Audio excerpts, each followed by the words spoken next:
Good day and welcome to this Focus on Special. I'm Dewald.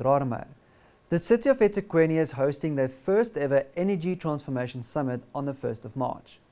The city will make use of this two-day event to discuss the current energy challenge plaguing the country and ultimately transforming the city's existing supply into a more sustainable solution.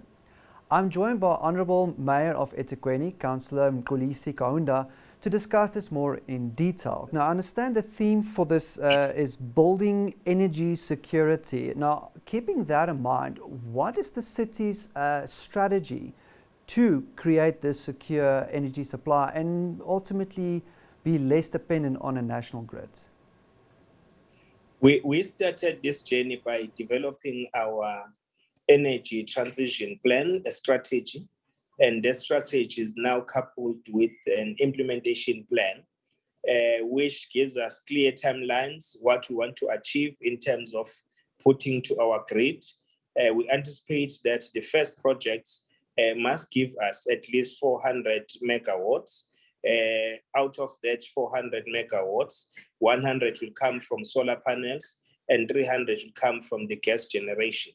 So with these plans, we are also hopeful to achieve more energy generation to our grid so that by 2025, the city will be at least not dependent by 20% to the national grid.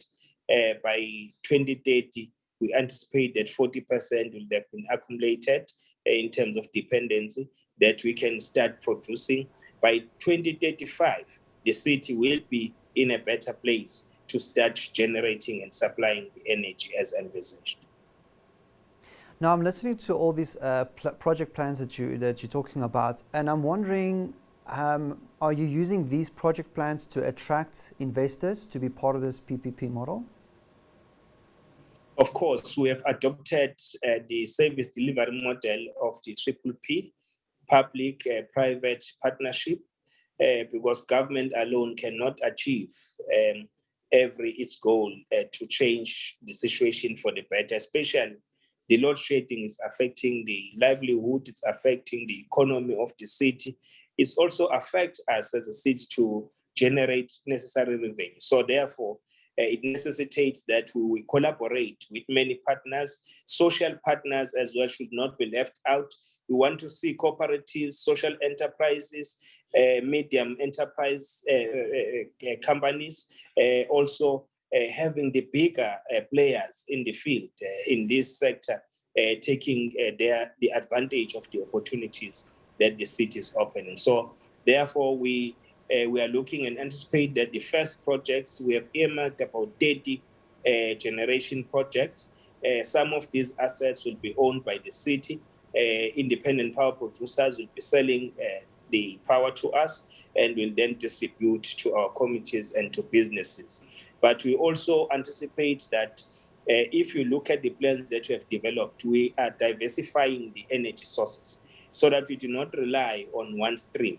So it gives us more strength that our diversification also includes hydrogen as part of the energy source.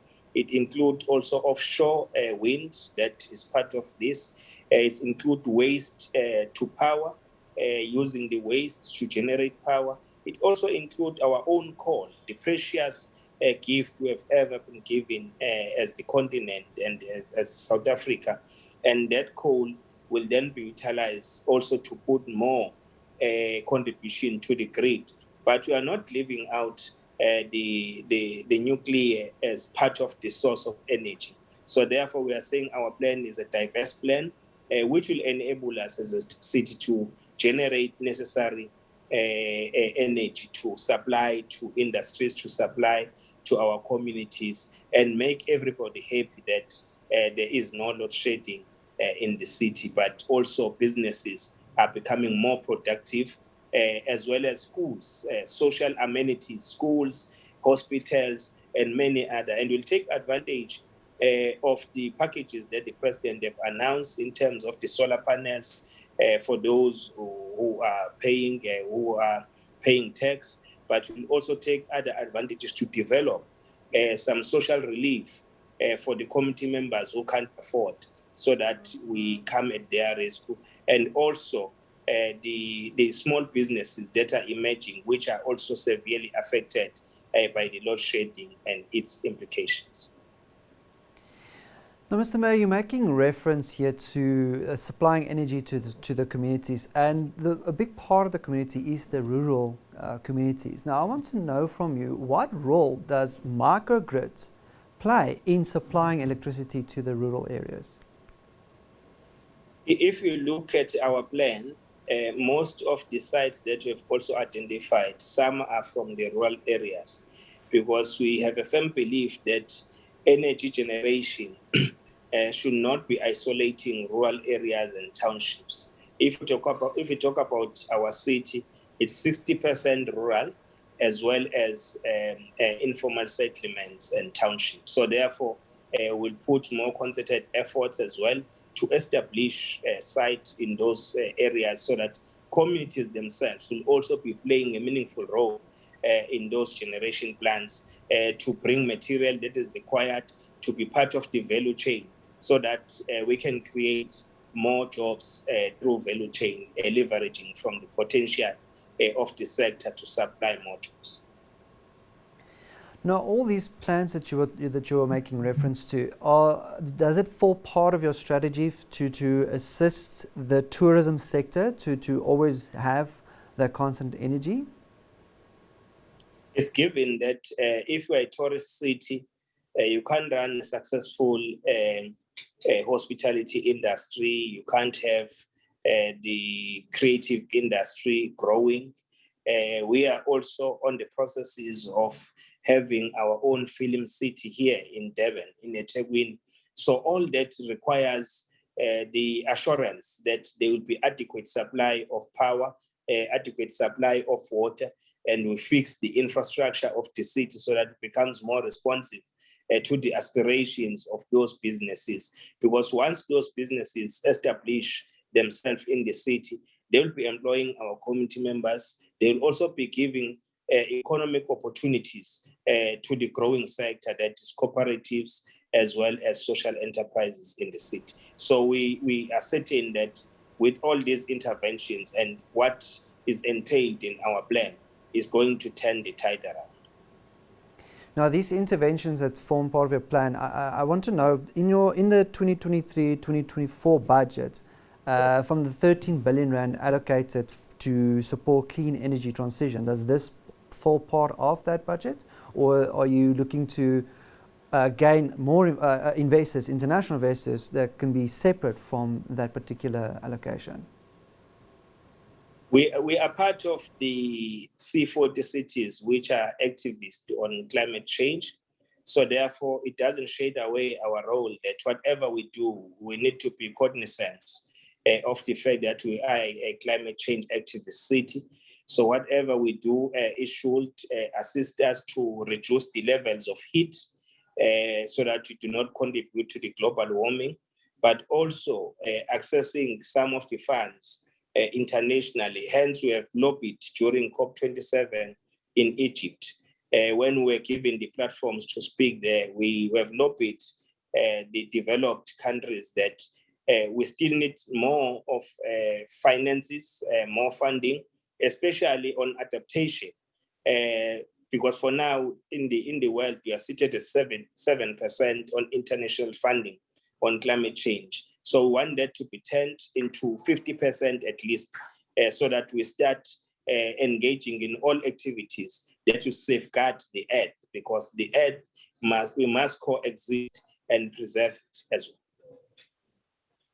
Now, Mr. Mayor, as we bring the conversation to a close, I want to know from you, the first day of this event, what are some of the trends that you've noticed, any of the businesses or private entities that's showing interest to help accelerate this plan? Yes, it's given, and we are impressed about the response of people and businesses on all our plans. They show keen interest, even starting to look at the attendance. Here is a diverse attendance, but we also have bigger numbers of businesses with bigger muscle that are saying we are ready to invest. Some of them, they are saying already we can put money on 4 projects out of this 30, as long as the city guarantees us with the provincial departments on the EIAs that will accelerate those proposals when it comes to water use licenses. And that is one thing that we must challenge ourselves as government, that when we work with businesses, they work on time. So each and every minute to them is money. So it's important that we also change the way we do our business. The processing of such licenses should not be an issue as if we are compelled to take 2 years to complete such applications. So where it is possible, let's do them within the short space of time, as long as we are sticking to the legislative framework. We are not breaching any legislation. So I think there's a spirit in which we want to see ourselves as a city. Hence, we are working with the national departments, provincial department, and ourselves through the district development model, where we say that let us be under one roof, so that when we process all these development proposals, they are fast-tracked so that we become more responsive to those who are investors. Investors do not have patience for people who do not respond to the call that they are making. So at the same vein, we also want to appeal to the business that as government, we want to root out corruption in all these projects. We do not want people to collude with others, but we want people to seize opportunities through open door, because there must be transparency and accountability about everything that we do as a city. Well, Mr. Mayor, we'll definitely keep an eye out on these projects to come. That was the Mayor of eThekwini, City Councilor Mxolisi Kaunda, who joined us today to talk to us about the ever first Energy Transformation Summit. And until next time, goodbye.